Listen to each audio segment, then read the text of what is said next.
Should see some nice, quick, clean racing strats going on here.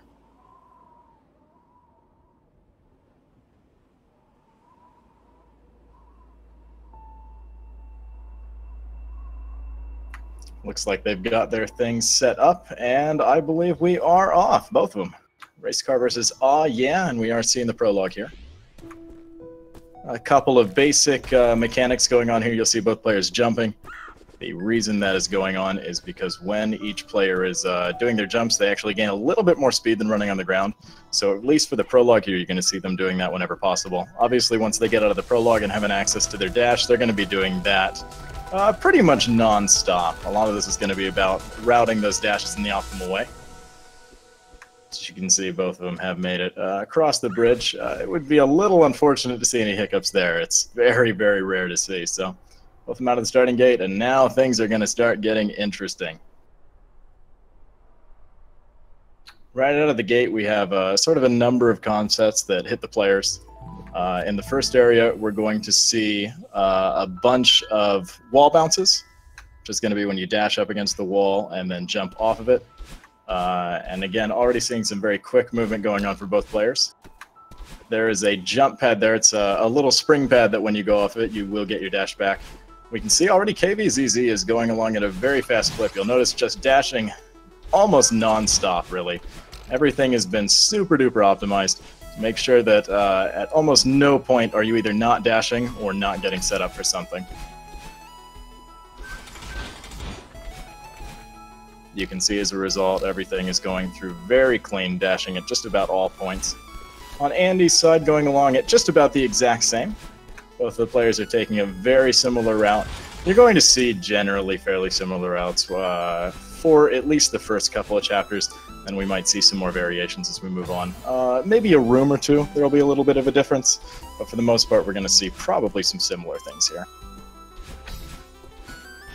KVZ is already moving on to, looks like, just the third to final room here.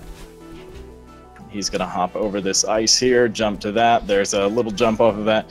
You can see once you've aligned it off of the wall, you can set up in such a way that you're able to jump off of sort of the back of a block before hitting those spikes. You have a very small frame to do it. And Andy's going to be trying the same thing here. There's the alignment on the wall, and there's the nice little hop. And Andy's going to be finishing up the chapter very shortly. Looks like he's opting to cross the chasm instead of wall jump up like KVZZ did. KVZZ did something known as a neutral wall kick by jumping away from the wall and then moving right back to it. They're able to move up the wall and actually use no stamina by the same time. We've gone into the second chapter now. KVZ again going at a very fast clip. He's going to be going to his awakening now. And now these dream blocks that were inactive at the beginning of the chapter are active. You're able to dash through them. They'll give you your dash back on the other side of them. And again, being able to dash into these dream blocks at the proper angle so that when you come out the other side, you're able to keep on going is going to be really critical. Even just misaligning by a little bit, since you're not able to adjust while you're in the dream block, could be the difference between being able to move through something smoothly or accidentally having to restart.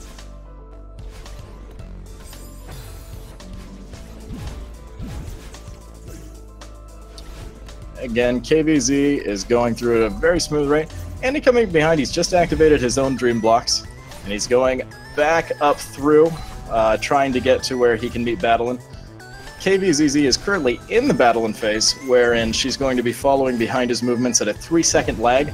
So as long as you're not in the same place you were 3 seconds ago, you'll be okay. You'll notice that they follow mimicking everything perfectly, so you do have to keep moving, and you can't really be stopped. Fortunately, it looks like there's a very clean route going through here. Dashing pretty much non-stop. It's very interesting to watch all the Battleins going at that rate as well.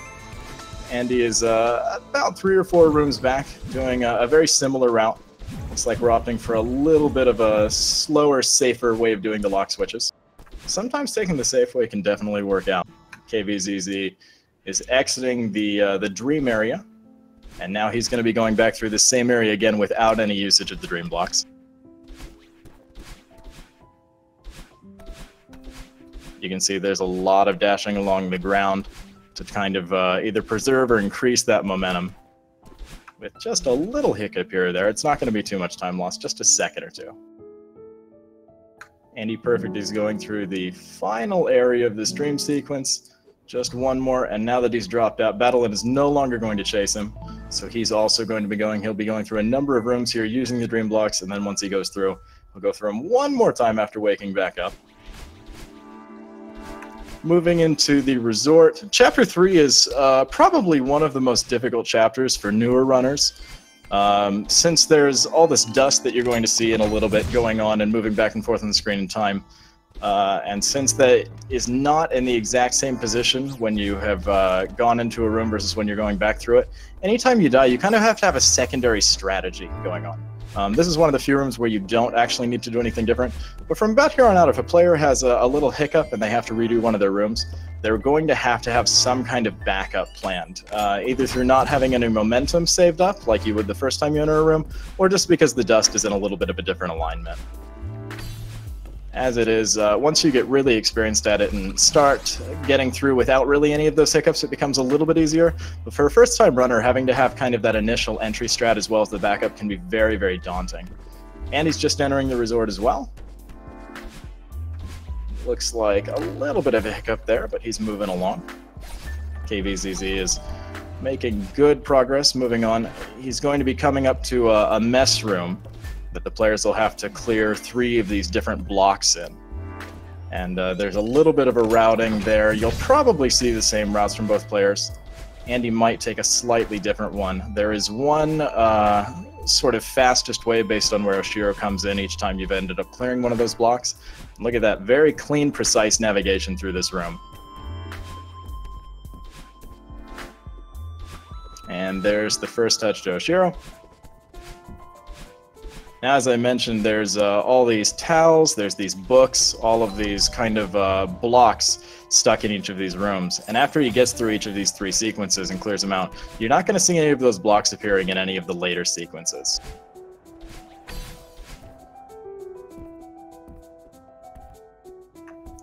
Here is a little bit of a jump you can do. When you're going the direction that the spikes are in, as long as you're not moving against the spikes, you can actually jump up through them. By utilizing that, you're able to skip a couple of sections. You're able to do it once here in Resort, obviously, and then you're able to do it a little bit later on as well. So we'll probably see that a couple of times during the run. Not too many, but here and there. Andy is moving on, trying to meet up with Oshiro. Again, going a little bit in the safer strategies here, which is good. A little bit of a hiccup for KVZZ there, but not too much trouble. He is moving right along. You'll notice there are a number of green gems that are not really being utilized. If you're playing in a casual run, then you'll need to use them to get through each area, but by using some of these strategies where you're able to dash while kind of retain it after you come off the ground, you're able to get through a lot of these in sometimes maybe unintended ways for a casual route, and that can save a lot of time by just skipping small aspects of the room over and over and over again. The seconds really start adding up.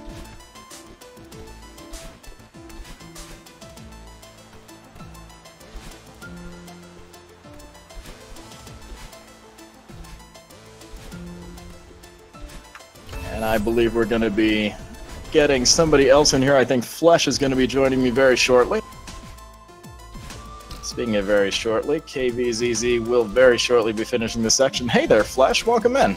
Nice to meet you. I'm Flesh, and I'm joining, I just arrived home, and I try to help as much as I can with commentary, so that's why I'm in here. So what's going on right now? Welcome home. Right now, KVZZ has just finished up clearing his mess. We've seen a lot of very smooth, very precise action. Andy is in the middle of cleaning up the mess. Got a couple of those still to do. And so far it's been a very clean race from both racers. Yeah, I just see it. So, yeah, I don't know where to start actually. I'm a little bit overwhelmed right now. But I think we can just try to get the hang of it. That's definitely understandable. It's always difficult coming midway in through a race. KVZZ has just crossed that set of bridges. That can be a very, very difficult spot for people that are new to speedrunning, but again, once you've gotten it down, very, very quick, very clean, going right through it without any trouble. And he is up to visiting Oshiro's suite. So the Oshiro section is in the speedrun one of the more technical parts or more frustrating parts. So you have Oshiro there, he's not chasing you because he said something bad to him, literally. Or actually, Battleland said something bad to him. And yeah, in a speedrun we have some tricks to get through this section rather easily, but it's still really hard. Casually, this is one of the more harder sections in it, I would say. Yeah, unlike a lot of other areas of the speedrun wherein, you know, if you dash a little off in terms of your timing or in terms of exactly where you want to end up, you have a little bit of wiggle room to fix it. Messing up in the Oshiro section, there's really not a whole lot of wiggle room as far as speed goes. Yeah. If you have any slight adjustments, you're either going to have to retry the room or you're going to end up having to do something very suboptimal. Yeah, either you have a perfect thread for each room and get it down all the time, or you have to be able to adjust some things. Depends on how you move through. But yeah, KVZ got through the Oshiro section without a death as far as I saw. So that was a really good chapter at the end there, as far as I saw. Yeah, very clean, and everything looked very, very smooth. Andy's just finished cleaning up the mess, so he's going to be going to his Oshiro section fairly shortly. Should be, maybe within about 45 seconds or so. Do you know the PBs by one of them? KVZZ, I believe, is a 34, and Andy is, I want to say, a 46. Okay. Meanwhile, they've moved into Golden Ridge, which, again, can be a very difficult chapter casually. One of the main mechanics here is going to be the wind that's either pushing a player back or pushing a player forward. Yeah, the wind is... wow, that looked clean on KVZ's screen. I never saw that strat. Yeah, the wind is kind of annoying casually, and in a speedrun we have easier ways to get around it with all these hyper and super dashes and stuff. But it's still really annoying, and yeah, but so far KVZ gets around it pretty easily. Yeah, the power of routing. The power of routing. This is probably one of the nicer time saves that you can do in Golden Ridge. By being able to wall bounce upon entering that room, you're immediately able to wall bounce upon the opposite wall and use that to skip having to get the directional block and come back for it. I think it's kind of one of the fancier tricks, even if it's not necessarily the biggest amount of time save. He missed there the all-scroller save or skip. Like, what he's going to do there is an extended hyper, and while he gets pushed by the block, his hyper gets even more distance. So that's why this jump is possible, and he missed it there the first time. It's like, this jump is actually pretty hard, in my opinion, so it's no shame if he fails. Yeah, there's an easier version you can do wherein you just let the block push you right up to the very end and then do a dash. By trying to do the extended one, you can save a little bit more time. I think you save maybe 4 seconds more, but it definitely is a lot harder to do. Yeah, like I don't use that strat yet in my run, to be honest. Andy's going through the Oshiro section. We've generally seen what I would call some safer, more consistent strategies from Andy. Obviously, they do take a little bit longer, but they're definitely a lot less tight. There's a little more flexibility. There's a little more margin to kind of work with if something doesn't end up exactly where you want it to go. Yeah, also the speedrun strats for the last few rooms of Oshiro, especially this one. It's a very long room. The strat for this room is really difficult to learn, as far as I know, or as far as I experienced, because you have to remember so many things and so many dashes, so take it safe on the later rooms of the Oshiro section and just don't die as your main goal. Is very, is a good opinion, it's a good way to start with Oshiro section. Most definitely. KVZZ's in probably one of the longer rooms here at the end of Golden Ridge going through. You'll see that there's a number of snowballs that are coming across the screen towards the player at their height whenever they happen to be coming. So you'll have to dodge over those if you have any trouble getting around them. You know, if they end up hitting you, then you'll have to restart the room. Yeah, snowballs are, they're not random. There's literally no RNG in this game, but they sometimes, when you don't exactly know the timing, they sometimes throw you pretty hard. Yeah, they can definitely trick you up. You'll notice that there's almost no hesitation at any point in between each movement from KVZZ. Occasionally there is a mistake, but one of the biggest things that you see for people that start really optimizing their time down is there's just no hesitation. Everything is just immediately dashed to the next, to the next, to the next, to the next. Yeah. And when you're able to chain things together. look very clean this chapter. Like as far as I catch it. Just a couple of deaths. All in all, still definitely a good Golden Ridge, and they're going to be moving into the temple now. The temple, I think, is probably one of the most mechanically interesting and diverse chapters in the game. Normally, for a casual run, it would be very, very long. You see just kind of a couple of large hub areas that the player goes around exploring, either finding keys or searching around for strawberries. The speedrun, almost all of that is going to be skipped. Yeah, speedrun chapter 5 is very straightforward, and we skip like most of the parts a casual player would see. Like I saw literally all parts of this chapter because I searched for every strawberry the first playthrough.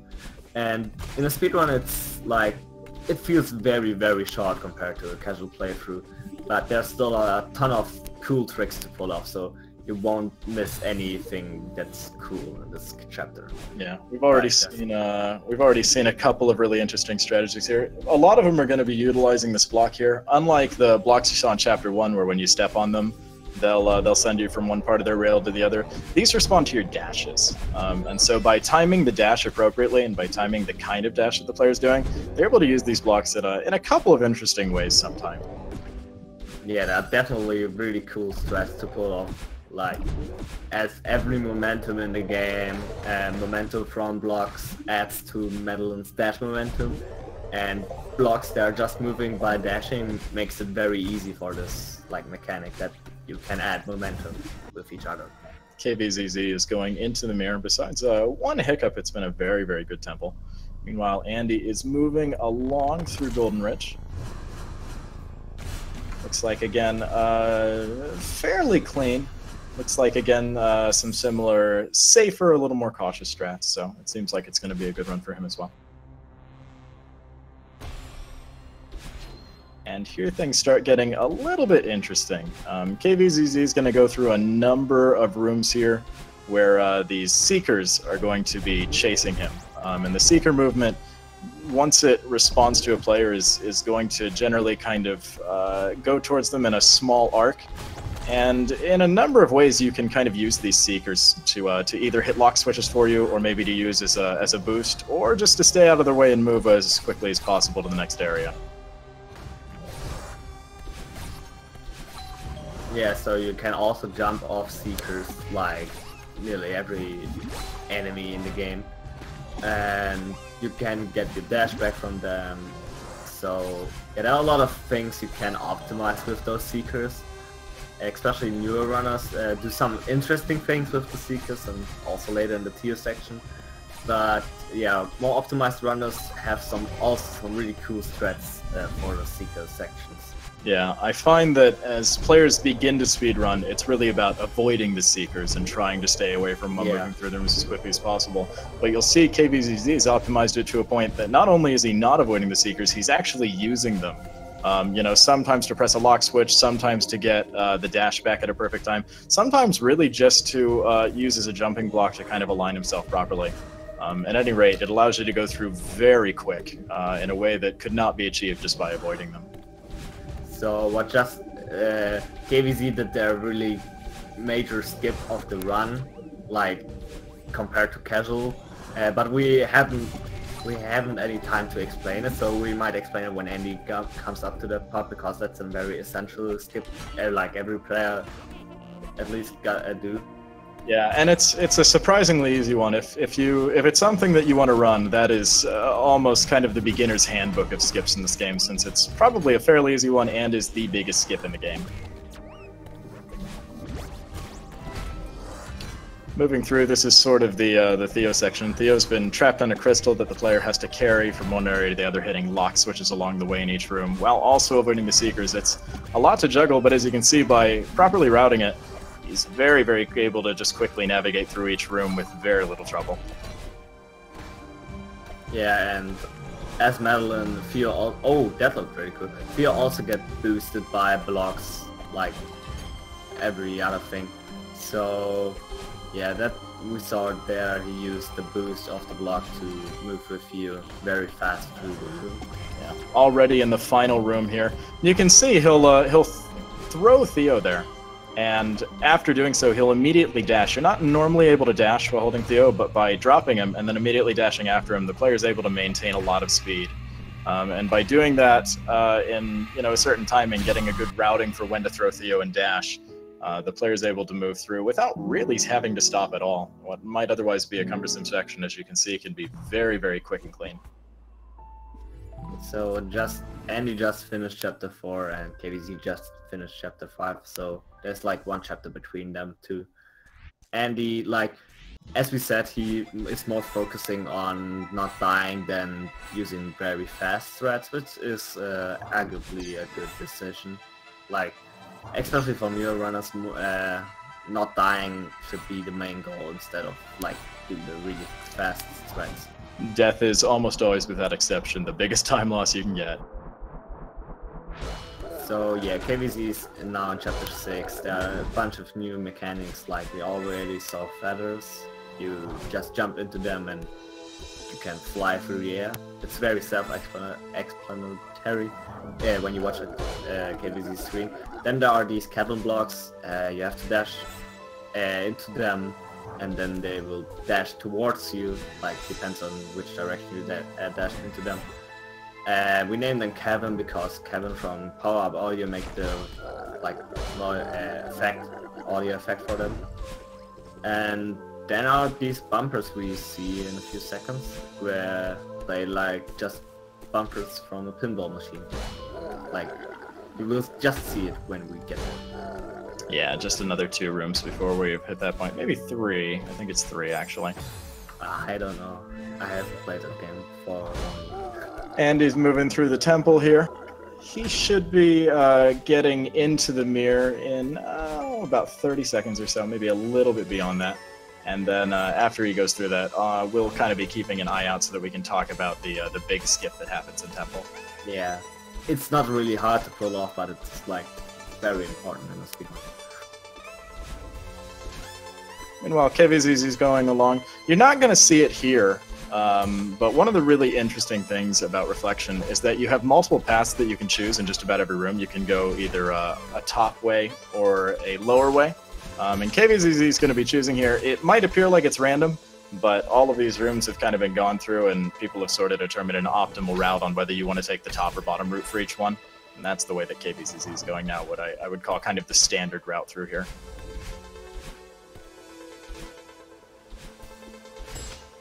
Andy is just entering the mirror. Here's a really interesting trick KVZZ has just pulled off. By aiming away from that bumper right as you manage to hit it, you're able to get a lot more force out of it. You're able to go a lot farther. By doing that, you're able to skip one of the bumpers there.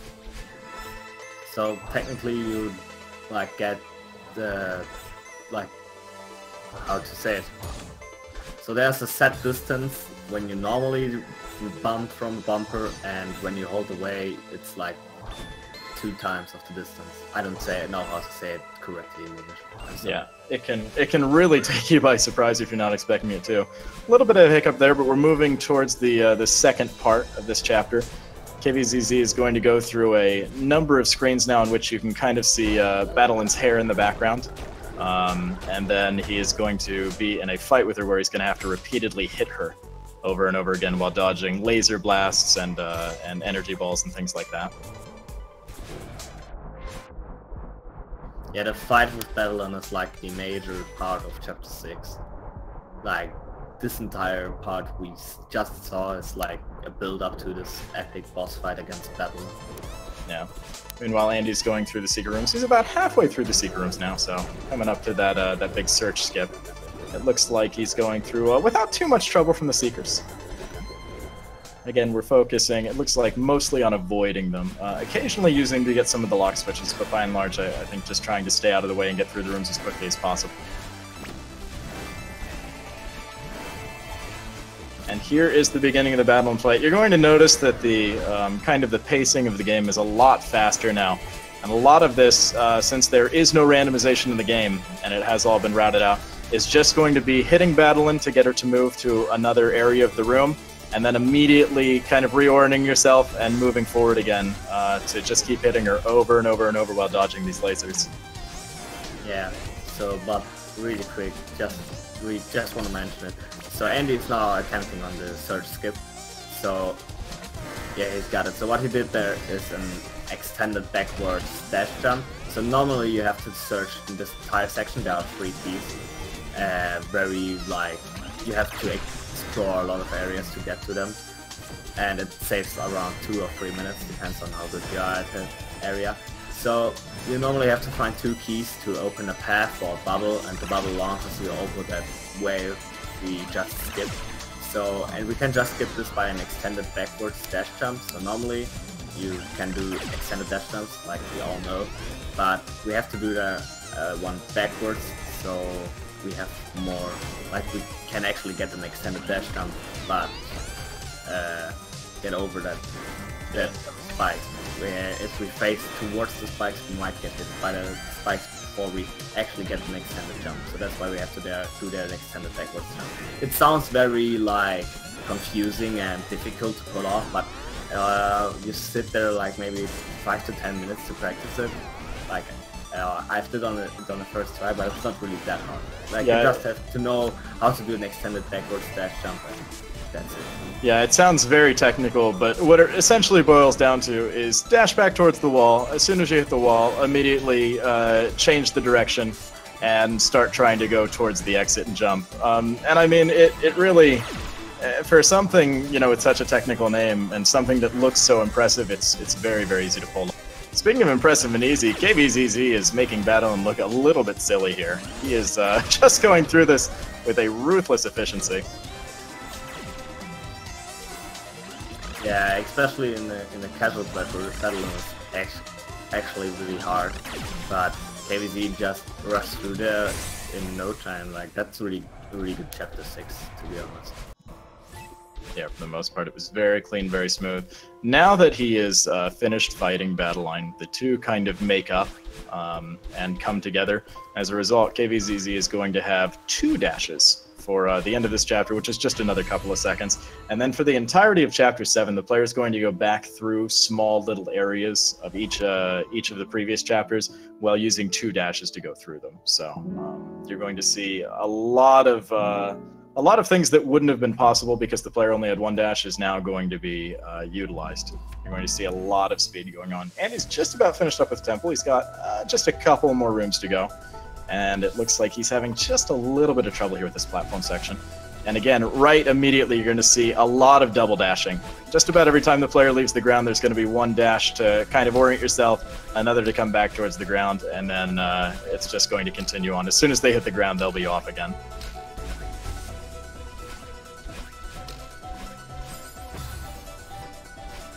Andy's just finishing up the temple here. He's got to get through a couple of these little pulses. You'll see that they push the player away. If you dash right as they're coming, you can dash through them and not lose any momentum. You won't get pushed back.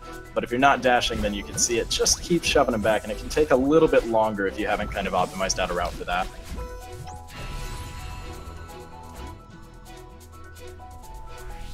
So yeah, as we mentioned earlier, we just have to play through different sections of earlier chapters in Chapter 7. So now you see very like well-known elements from Chapter 1, like these zippers, and also the style of the level is like in Chapter 1. So yeah, it's just like a showcase, more or less, in Chapter 7, what you can do with each of the game mechanics, but now with 2 dashes instead of 1. So yeah, it's really well made, like gameplay wise, I have to say. Yeah, a little bit of a hiccup there, but all in all, it's generally been a pretty good 500 section. And in just a room here, this is going to be the final section. You'll notice the final section of every area, Battleline's going to show up in that little purple orb. And once you manage to touch it in each area of the room and go to the last one, you'll get a boost up to the next section. Now we're at the 1,000 meter. You remember the dream blocks. And again, when you only had 1 dash, you can dash right out of it and you'll gain a little bit of speed. But with 2 dashes, you can really go through this section extremely fast. It's just going to be dash after dash after dash with almost no stopping whatsoever.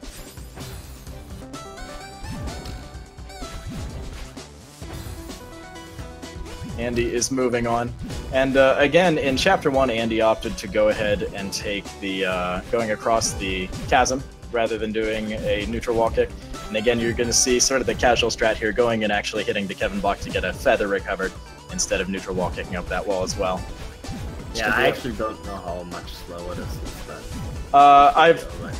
I've measured it back when I started doing it, and it's only a couple of seconds. It's only, I think, 2 or 3 seconds. So like, it's a very small difference, but they really do add up. Most of the optimizations, to be honest, are only a few seconds, but most of it in a speedrun comes down from like not stopping the movement, like keep being fast, like KVZ is literally, and yeah, just like small optimizations between like top runners and good runners. Yeah, that's really what it is. I mean, the difference between a good runner and Andy is certainly a good runner here. He's making relatively very few mistakes. He's doing cautious things. He's playing to, you know, the strategies that he knows. He's having a good run. This is a very, very good run. The only difference is that KVZZ has everything absolutely optimized to the point that he enters the room exactly when he needs to at the exact speed. He's always dashing. There's no downtime. There's no hesitation between moves. And because of that, there's only just a 2 or 3 second difference, you know, in a good portion of rooms. It just adds up. And that's the difference between, you know, seemingly large amounts of time. Just everything is perfectly where it needs to be.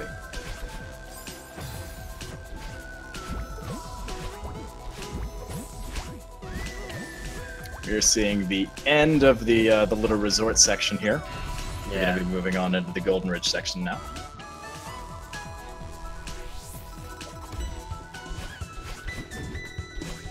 Where the dreaded wind is going to be coming back after a little while. Though with 2 dashes, the wind doesn't quite seem as bad, does it? Yeah, it's like in a speedrun you also try to like use the wind towards your advantage rather than towards your disadvantage, like in a casual play. So sometimes the wind can really help you climbing a wall easier, or like doing stuff like when the wind is blowing from behind you, you can get really extra boosts. So maybe KVZ is attempting for it, I don't know. Yeah, he's doing it. So he's doing the like auto scroller skip, and he got it first try. That's really good. So that's one of the more harder skips in the speedrun, but it saves a lot of time, but it's very hard. Like, don't do it on your first few runs, you will get frustrated as hell. But yeah, he used a bunch of speedrun techniques just to skip that room. Normally you use the platform, which is more or less like an auto scroller, to move across the entire room very slowly. Like for a speedrun, very slowly. Yeah, however, right before entering that narrow gap, which you would normally have to kind of hide on the back of the block and then jump up on top of it and maneuver it, instead he opted to use the momentum of the block and did a dash that allowed him to just barely reach the second directional block, and then using a wall bounce at the very end, since it was only a 1 square wide wall, he was able to kind of just scoot himself around it up through and not have to wait for the directional block at all for, what, about the back 2/3 of the room? Yeah, so that was a very clean 2,000 meters line. Really good. Yeah. Maybe Andy, died only a few times. Yeah, Andy is just beginning his battle line fight. And it looks like, so far it's been going well. The reflection has, for the most part, gone fairly well on Andy's side, and it looks like battle line is off to a good start as well. Yeah, and we saw the entire run. Andy is not like aiming for the very optimized threats, but rather the safe threats. To be honest, like using the optimized speedrun threats, the battle line fight gets easier from my perspective, but he's taking it a little bit slower and it's not dying, so everything is fine for him. Yeah, some of the rooms in it can be a little bit tighter and a little bit harder to use the strats since you have less wiggle room. In some areas it's a little bit easier because you don't have to worry about lasers in areas you otherwise might have to. Yeah, but compared to like casual strats where you have to like look where the shoots are going and have to like do more or less your own thing, it's very easy compared to that. Yeah. KVZZ has gone through the temple. Probably the most notable thing of this section of the temple is that area where you can skip having to go through a couple of rooms to get to the key. Instead, he opted to go straight up to it, and by bouncing and then doing a kind of a spike jump instead of being able to jump into the spikes like he normally would, by just coming up on the bottom of the block and then bouncing away from it at the proper timing, he was able to use that jump to get enough height to dash right up to where the key was, rather than having to go and take the long way around to get a red bubble to it. So now KVZ is at the 3,000 meter section, so like the final stretch. You see there are flags. The first flag was a 30 and the last one was like obviously a 0. So there are no checkpoints in terms of screen transitions, so they are just checkpoints like you see there. I think the developers just want to make that it feels more like the final climb, the final tip of a mountain, like more connected to each other, rather than dividing everything into different screens. So that's why you have their checkpoints. You can skip some checkpoints to save a little bit of time, but yeah, in a casual play you won't. Yeah, there are a few that might be skipped, but overall the actual difference of skipping a checkpoint is a very, very minimal time save. And when you're pushing for a PB, you might do it. In a race, there will probably be less skipping, but you may still see a couple of the more standard ones skipped, since they might be a little more out of the way. I can think of at least one. There might be a second one that ends up getting skipped, maybe 3 or 4 at the most. Yeah, like most likely 8 is going to be skipped. Yeah, I agree. As Flesh mentioned, all of these are really just one huge room, and the flags end up serving as the checkpoint. This is probably the most infamous checkpoint in the 3000 section. He's through it in one go. Yeah, so also you might notice vertical wind. So we just saw in Golden Ridge wind from left to the right, or from the right to the left. And in this chapter we saw vertical wind, like up to down or down to up.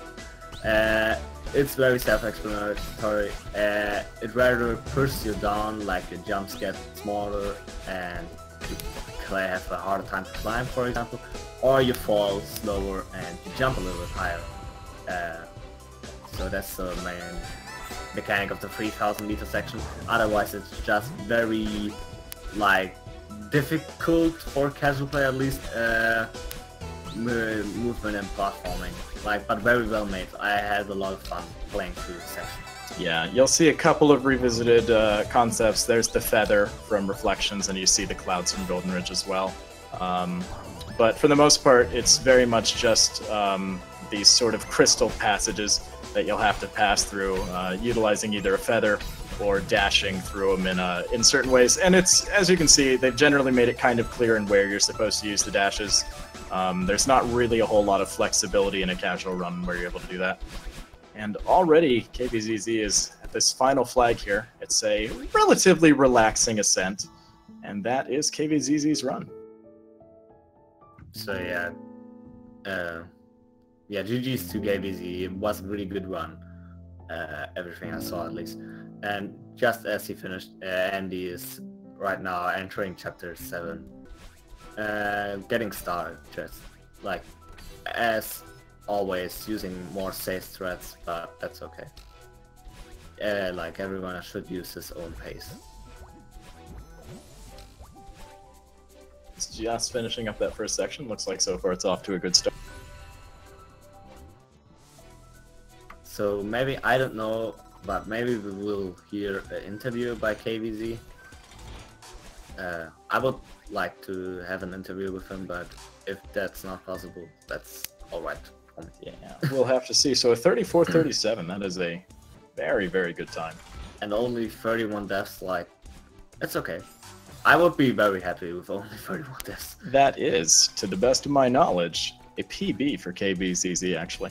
Yeah, like, I was 1 week away, but I don't think that the PB thing of the tournament has stopped yet. Like, nearly everybody PB'd once in the tournament, yes, as far as I know. Or a lot of people PB'd. Yeah, and that's not overly surprising. You have a lot of people that are, just playing non-stop over and over, so a lot of people are getting, kind of getting their strategies refined. They're seeing other players and maybe taking some strategies that are a couple seconds faster, or even, minutes faster than what they're doing. Yeah, and also like in a tournament, you're just going to focus on your game and rather on like streaming itself. Like for me, it was a big difference because I just focused on my gameplay and not on like being entertaining in my stream, and that can make a big difference too. Like that might be a big difference for most streamers. Very true. Not having to focus and split your focus in as many directions. Just being able to, you know, just play the game, not have to worry about looking at chat or anything like that. So far, Andy's having a very nice summit going into that that section with these dream blocks here. And again, as you can see, based on the structure of the level, you would kind of be expected to go through horizontally with each and then climb up, but the speed strat is to kind of take as many diagonally as you can and skip fair portions of the level. A lot of this is going to be really utilizing the speed tech to kind of cut corners as many ways as possible.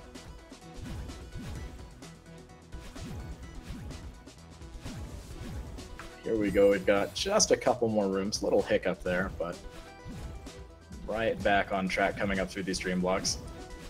I always really love this section just due to how smooth it feels. Having your dash recharge going through each and every one kind of just allows you to keep going, and it feels very fast. Actually, one thing I noticed like right now is that he has the screen shake enabled, which messed me up a little bit. Yeah, screen shake is one of those things that, for a casual run, I think it kind of adds immersion. When you start speedrunning, it's in the options that you can actually turn screen shake off. And I think sometimes turning screen shake off can keep things a little bit smooth, kind of give you a little bit of a better visual on exactly where Madeline is. And sometimes that can definitely help out players in their speedruns. I also have heard that for some B or C sites, it's way easier without the screen shake. Probably very true. Hey, getting right through that section, nice and clean. The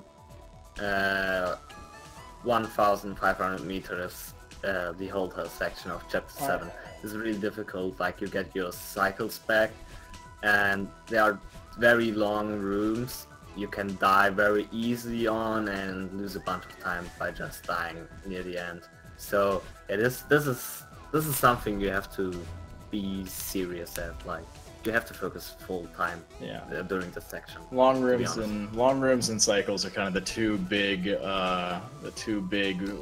difficulties in the run. And so far, Andy is really going through you know, a hiccup here or there.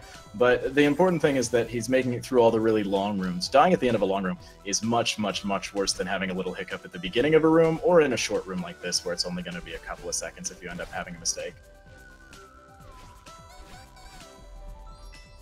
This is going to be the last room before we end up getting to the transition room. And through that without any trouble whatsoever. And now we go into the transition. And again, this can be one of the more... in theory, it's not quite as difficult of a room, but kind of focusing on that orb and focusing on the next area, if you make a mistake, it can be very big time loss. But he's through it, no trouble, and he is going to be moving on to his Golden Ridge section.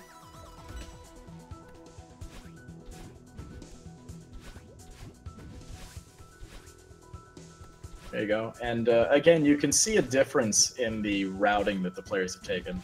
KVZZ opted to go up through that ceiling because it goes just a little bit quicker when you execute it. AndyPerfect opting to go to the right side and moving right along here. And here's where the two paths reconverge. So again, the actual difference in seconds between those two routing changes is, again, just a couple.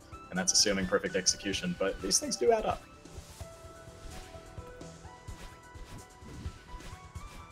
Yeah, like you might see sometimes new runners just going for the more casual route than like going through different rooms, but that's totally fine. As we mentioned already, like most time saves are only a few seconds, so adding them later on your journey as becoming a really good speedrunner of this game is alright. There we go, opting to take that directional block the entire way through, so now you can kind of have a look at the way that you would do it without trying to take that very, almost a crazy skip using the directional block.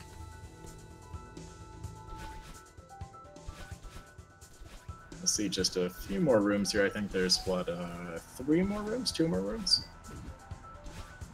Let's say it's 2 more rooms, yeah. So we've got this one, then they will be going into their next section as well. So far things have been going fairly clean. See a little bit of waiting, very patient, which a lot of people at this stage in the game get a little bit impatient. They start trying to not cut corners from a technical standpoint, but cut corners on their strategies. And while you want to cut as many of the game's corners as possible to save time, you really kind of want to stray true to the strategy. Starting to try and take things a little bit faster than you're ready for can just result in deaths. And again, there's almost no bigger time loss than taking a death at the end of a large room. Yeah, also this game as a speedrun is very hard to stay focused the entire time because you are always under stress and pressure, and it's so fast paced that you like always have to know what's coming up. Like it's in every speedrun more or less, but in Celeste it feels way faster than in others. In some areas, you know, in other games that are speedrun, there's certainly some areas that are less technically challenging, right? You know, areas where, you know, maybe it's a cutscene that you can't skip and you just get a little bit of downtime, or maybe it's just an area where you're transitioning to the next level or something like that.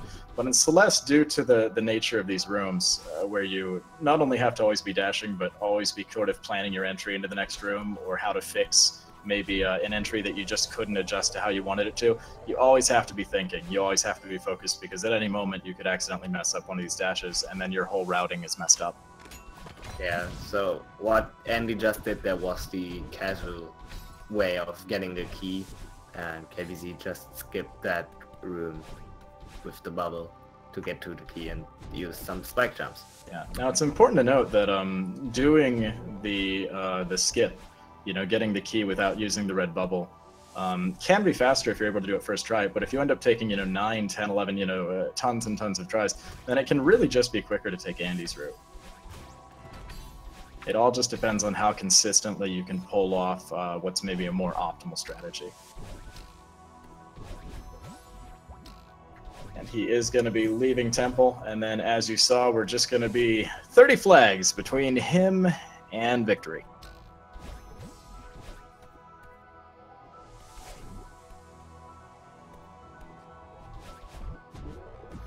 Okay, into the final section now.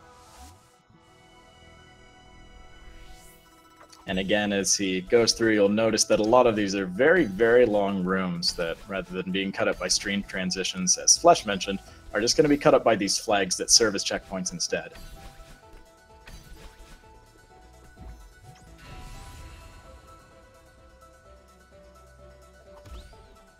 And so, here is that downwind. Yeah, I want to say the same thing. We mentioned it last time a little bit too late.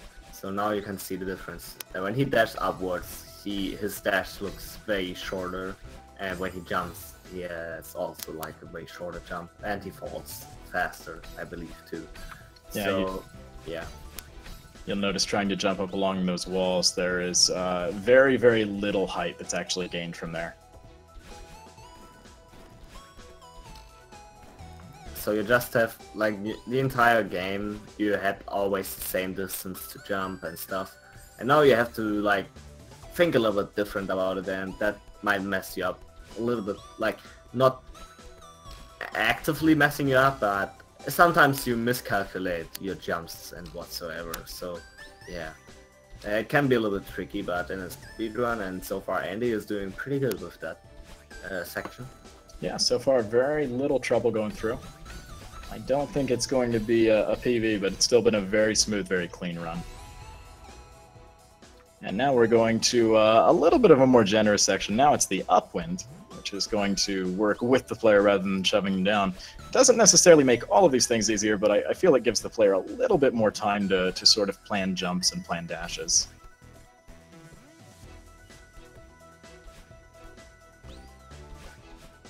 Yeah, especially like coming from the downwind section, the upwind section feels much more impactful than like without the downwind section before. So you feel a really big difference between these two. And here is the dreaded flag 13, where after going on a couple of these spring pads, they will have to touch all the lock switches and then make it through a deceptively small little gap at the ceiling there. Yeah, that gap is for casuals, like very hard to get through. Yeah, and Andy is through it in the first attempt. If you end up missing that, it can be a very, very large time loss. I think it's probably one of the biggest time losses in the 3000 section. Yeah, definitely. We're getting down just a couple of flags to go now. I guess by a couple, I mean, oh, about 10 or so. Well, actually, he's at the 8th flag now, 7. And now is 7, so just a couple left. We're gonna see after this sequence, there's gonna be one more area with the wind, and then it's just going to be back to the basics of jumping for the last section.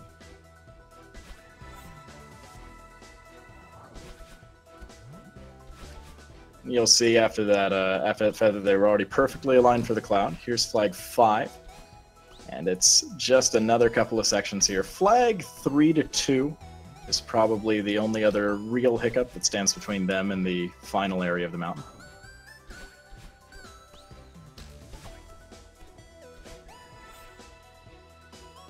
So yeah, so far the 3000 meter section isn't really a trouble or like really trouble for Andy.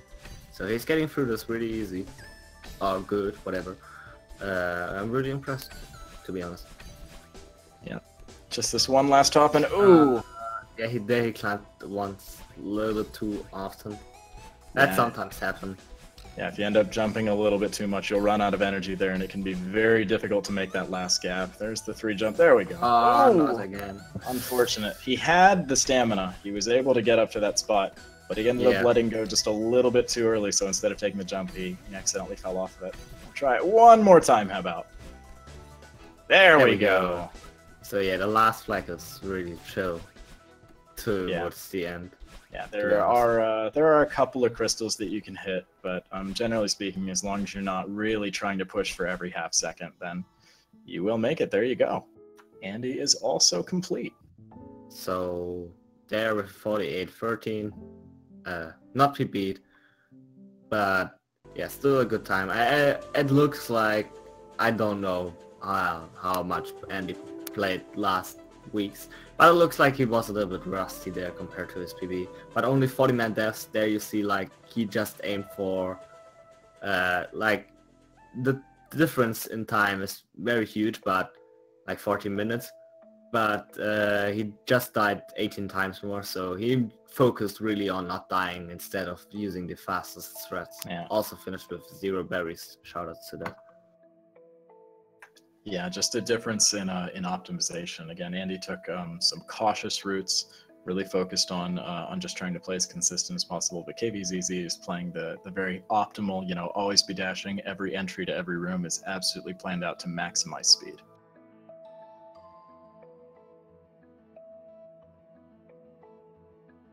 All in all, a very good run for both players. A PB for KVZZ by 5 seconds, and a good run by Andy as well. Very good. Yeah, shoutouts to both runners.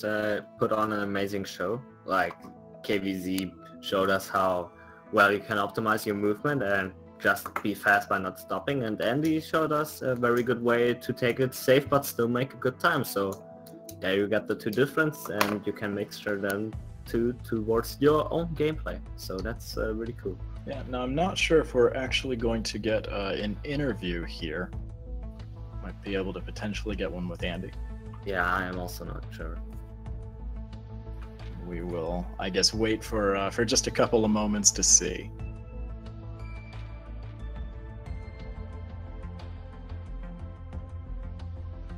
So KVZ is like entering soon, it seems like. Oh, okay. Yep, there he is. And he just says no interview today, so. Yeah, we won't be getting one from him. And I think we're going to see for Andy here in a second. I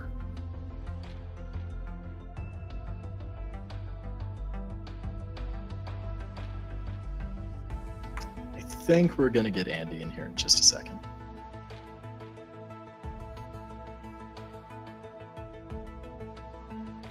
And there he is. And we'll go ahead and pull him on up in here. Andy, nice of you to join us. Congratulations on your run. Thank you. I was I was having a hard time there at the beginning.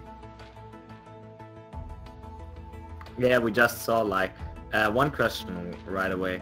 How much did you play it or practice during the last weeks? Like compared to your PB, you're more rusty but still focused on not dying. So let's talk about that. I mean, I would say like I went about 2 months without playing. So I had a 47 like 20 about 2 months ago, and then I just picked it up maybe like a week ago. I first run and I put it down to 46-30 or so. So I've only been playing for like a week again since my PB 2 months ago.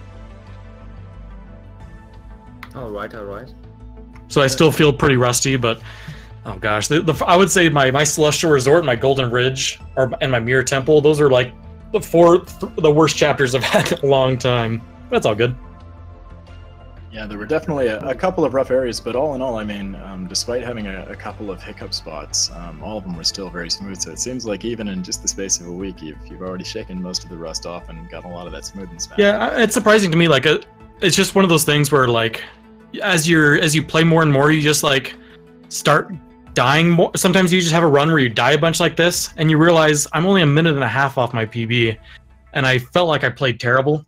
So which is like, oh man, if I just have I think my PB only had like 19 deaths. Like, oh, if I just have another run where I only have 19 deaths, where at my current skill level, I'll be able to drop my PB for by another minute. And it's just that quick progression. As soon as you have like this, you're like, hot dang, I can like improve my PB by a ton really easily.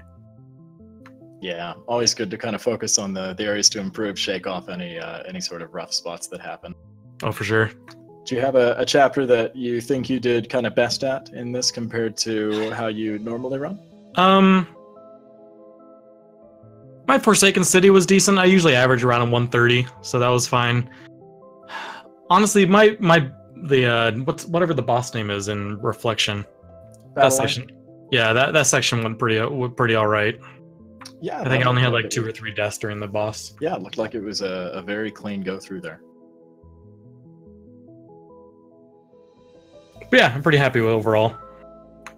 Yeah, it was really cool to see how you approach the game. Like, you rather focused on dying and not dying than taking this very optimized strat, and it worked out for you, so pretty happy. Yeah, I focus on not dying because I don't know any strategies. Yeah, that's a good aim to go for. Every once in a while, I'll bring up someone's run, and I'll be watching a section and like, oh, they go that way. And I'm like going the wrong, like taking the wrong path for like months. Like, oh, everyone does that way. Yeah, it's always interesting to see kind of your route compared to, either your opponent or just somebody that you happen to be watching, sort of see the differences, look at what might be a little bit faster and a little bit slower. Yeah, so like I already have a few ideas of some route changes and stuff. Every single time I play, I hit a certain area and I'm like, oh, I should try this and try that or whatever. So it's still very much a progression for me. Absolutely. Well, I hope next time we see you, it'll be with a sub 46 or even lower. Yes. Absolutely. Congratulations again on your run, and I hope you have a great rest of the night. Thank you very much. Thanks for commentating, guys. No problem. I would say. It was really fun to commentate that race. Yeah, all right. Well, since we're not going to be getting an interview from KVZZ, I think that is going to be it for us. Yeah, so thanks for having us here. I hope you all enjoyed our commentary. And, like, I don't know what's coming up next on Speed Gaming, but just check out Speed Gaming's channels for more competitive speedrunning if you are interested in that. They're doing a really great job, actually. Shout out to Speed Gaming stuff. Yeah, take care, everybody. This has been Rack the Kitty with Flash, and you all have a good night. Bye.